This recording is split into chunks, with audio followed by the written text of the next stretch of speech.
a few years ago, I was sitting in a classroom and this particular student was starting to appear agitated, and the teacher immediately publicly declared to the class, oh, looks like somebody's not coping, and gathered the class to evacuate. And of course that certainly did the situation did escalate, and I was left in the classroom with this student that was just ripping the place to shreds.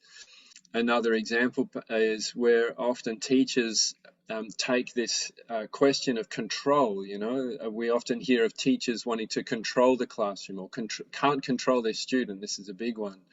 And so teachers, I watched as a student who had lots of energy, was just wriggling and squirming, and the teacher standing over him with her hand on the back of his chair.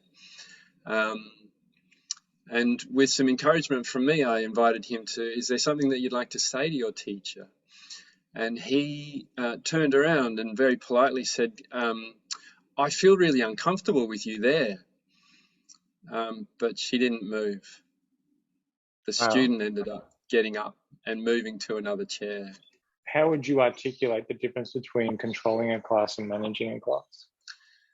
I'd zoom out even further, Phil, and suggest that it's a matter of the teacher managing themselves first, because that is a strong predictor in how students respond. And there's a fair bit of research that points to that.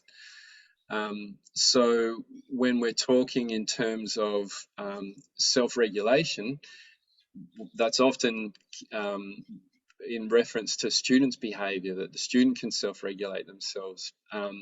But before a student can do that, they must be self-aware, in other words, aware of themselves.